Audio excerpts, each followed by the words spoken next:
This we know, that all things work together for good. Didn't say that all things feel good. It didn't even say that all things are good. But it says all things work together for good, which means good is the product. All things is the process.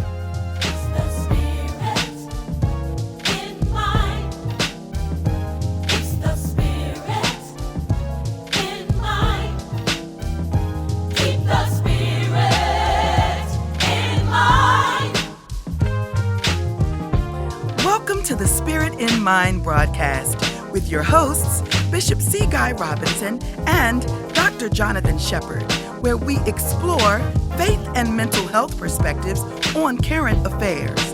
Let's get into today's discussion with the Spirit in Mind.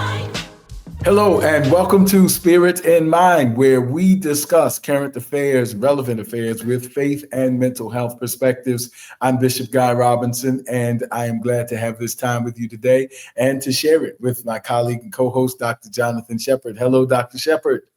Hey, and thank you, Bishop Robinson. It's good to be in another episode of our podcast, Spirit in Mind. Excited to continue our discussions. This has been such a wonderful platform to be able to discuss such important topics.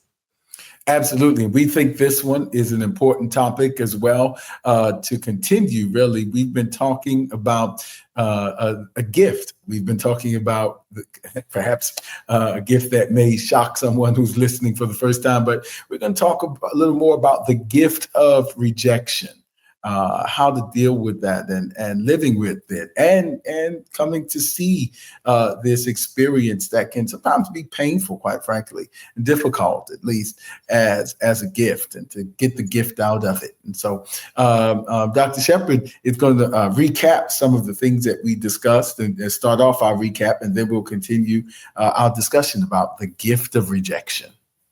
Absolutely. I want to encourage everybody to make sure you go to our pages and you download all the wonderful episodes that we have there. We are hitting marks that we are encouraged by, and we want people to know that you can download our apps through any of your download any of our episodes through our streaming apps. That's what I want to say. And go to YouTube and see some of our short reels and get the full episodes if you care to choose to do so. So please, we want to remember that we are doing that. Last time, if we go back, last time we were talking about the gift of rejection. Whoa, Bishop, that's hard. We're preparing.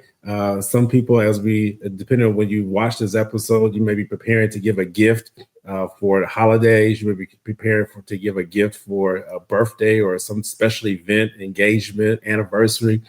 But we don't prepare for the gift of rejection. That is not a gift that keeps on giving. Well, actually, it could be, Bishop, couldn't it? Oh, God. Yeah. Somebody listening might want to return that gift. Right, exchange. Yeah. Absolutely. And so, when we're thinking about this, there were some points that we brought out from our last episode that we dealt with this particular topic. And there were gifts. There was 4 different gifts that we were looking at. And the 4 different gifts. The first gift was that the gift of rejection will help position you for your purpose. So the gift number 1 was positioning you for your purpose. Then gift number 2 that we got to was revealing people's role in your destiny. So that was gift number 1, positioning you for your purpose. Then gift number 2, revealing people's role in your destiny. Yeah. And the reason why we were talking about this, Bishop, and please jump in here, was we wanted to see what has the gift of rejection taught you. Yeah, absolutely. And that's where we really expounded on this in the previous episode. But just in case you're tuning in right here, you can go back and get a fuller explanation. But this idea of having purpose, that it has a meaning, that even rejection that I'm experiencing has a meaning. We kind of dealt with Viktor Frankl, the psychiatrist, and his famous Man's Search for Meaning, in which he quoted Friedrich Nietzsche and said, "He that has a why can endure anyhow," which kind of means he that has a purpose can endure the painful parts of the process, because there's kind of like a motivation to keep going if we have a sense that there's a purpose for this. It's not meaningless suffering or meaningless rejection. And so that idea to position us for a purpose, that there's an end to this, there's a goal to be met, to be achieved, and the product will be worth the process in some way, shape, or form, is important for us processing these encounters with rejection. So that was powerful. And then revealing people's role. Dr. Shepherd, I don't know if you want to kind of summarize that, and then we'll move on. Yeah. Bishop, you just dropped the bomb, though. I'm understanding your why is understanding the how. I'm not sure how you said that, but my mind is still trying to grapple. Yeah. He that has a why, which means there's a purpose, can endure the how, meaning how the purpose is unfolding. Because we may not like the process, but if the product is valuable or important to us, that's the purpose. If the product is important, then it gives us a sense of determination or grit to endure the how. Because I don't like how it's going down, but I don't like rejection in this case. But if rejection is giving direction, then okay. I won't quit because of the rejection. And the reason why I wanted just to stay there real quick is because we look at what's happening in our world today, and so many people are asking why. Why are we experiencing so much of the pain? Why does it seem like we're regressing in many areas in regards to liberty, civil liberties, in regards to our financial situations, in regards to the ability to be able to have affordable health care? Why am I experiencing this suffering? Why is it that when I go to my pantry, I'm not able to see as much as I did just 5 years ago because of the rising cost of groceries? Bishop. I feel that pain because so much has happened even within this current year where we're experiencing governmental shutdowns. We're experiencing things that we thought that we would never, I won't say never, but at least thought that we wouldn't see during our lifetime, where we're now, people are faced with some daunting challenges and having to make some real serious decisions on what to do within their life, and within their families and things like that. And so being able to understand that your why, hopefully for people, will help them be able to endure during these hard times. Absolutely.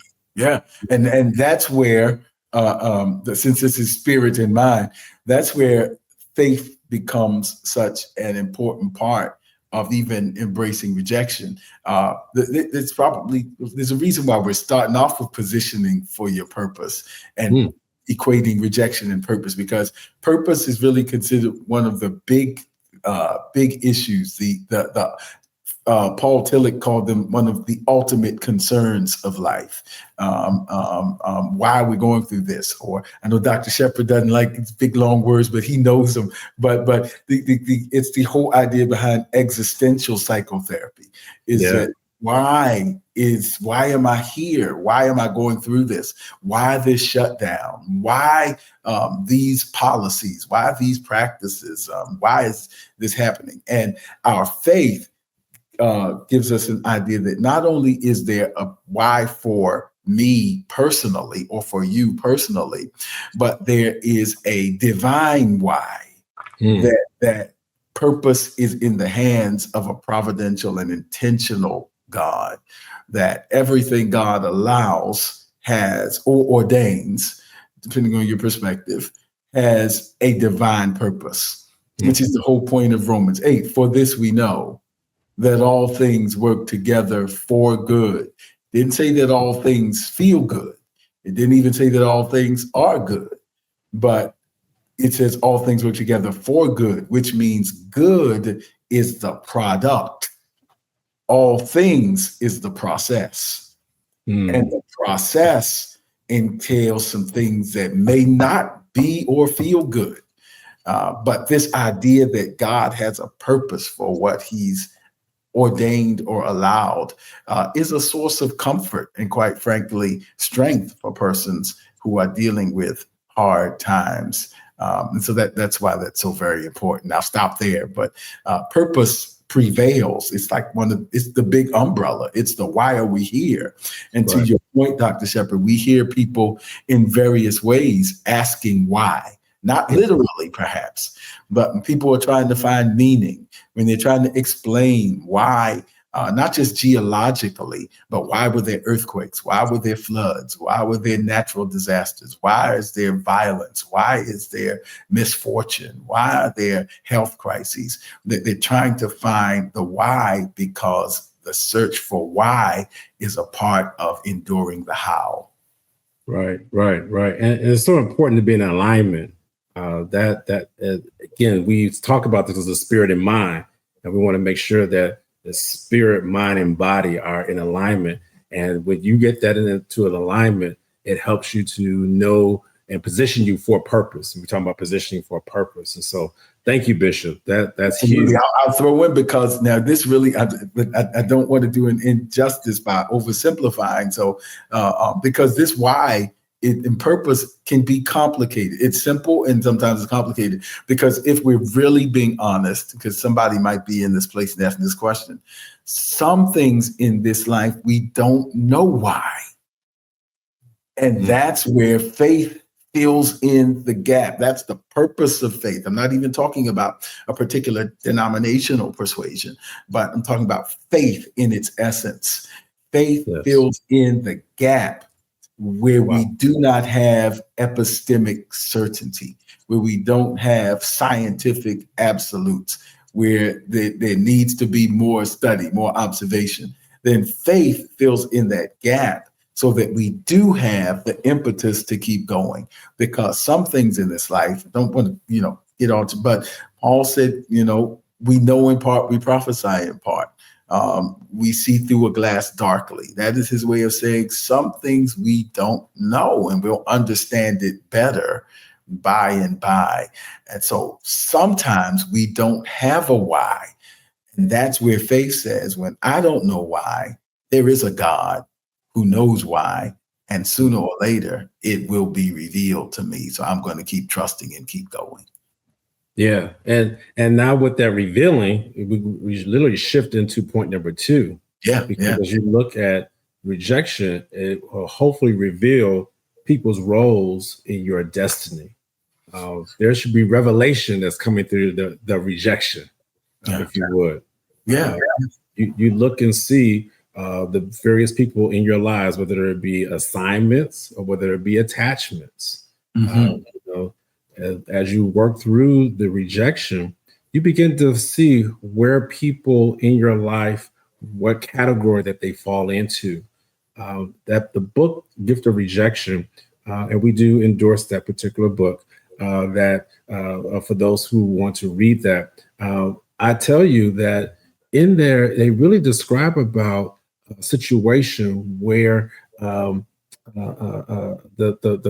author was experiencing a setback and a disappointment when she came to realize that there were people who she thought meant her good, and then come to find out that they were, stabbing her in the back. I remember that.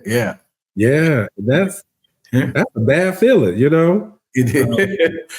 It is. And again, here we go on the spirit and mind part. But I love the way we're moving. Of course, that's how we kind of move in and live at this intersection. But perhaps what's coming to mind in this section, just as we recap, is Joseph. Joseph is, he has brothers who you would think would be for him. And then they end up throwing him in a pit. I could only imagine that Joseph had some why questions in that pit.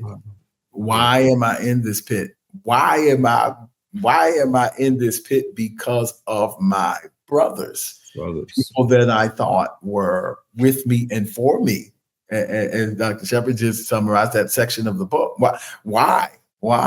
And honestly, it took several years and chapters for that to be revealed to Joseph, that his brother's role was to get him really to the palace.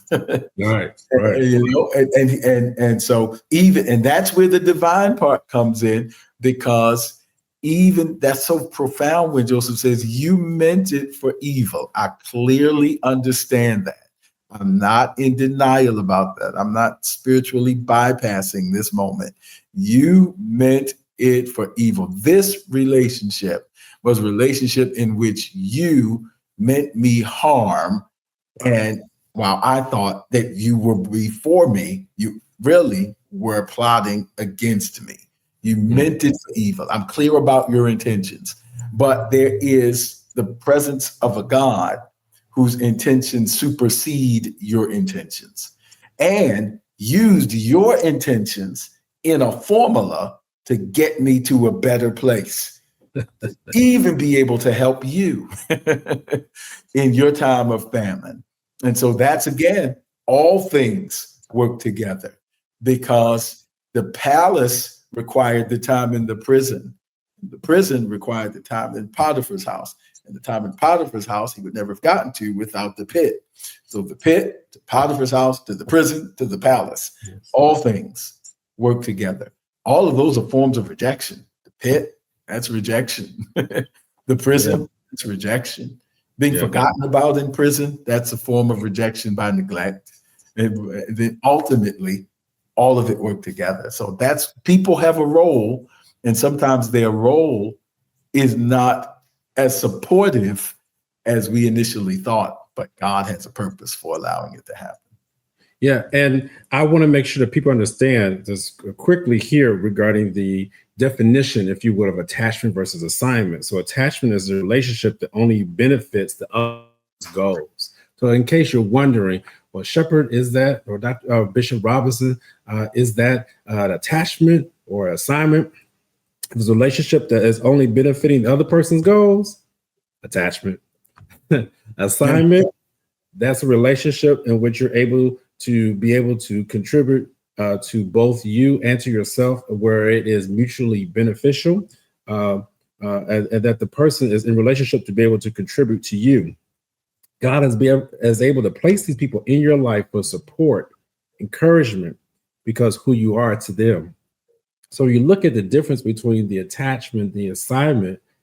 It's up to you to do an audit, be able to help to figure out where do these people fall in place. And it's okay. Bishop, haven't you seen where somebody may have been an assignment and then they turn into an attachment? Absolutely. Ooh. Yeah. because people's roles and intentions, and sometimes it takes time for those things to develop, to emerge, because you're getting to know each other. The revealing of people's role in your destiny. Revelation is a process. It's a relational process. And so sometimes, so that's why we it may not come just like that. And if you got a gift of discernment and right at the top, great. But in other cases, that has to be revealed as you go through the relationship. Absolutely. Yeah. And it does take time.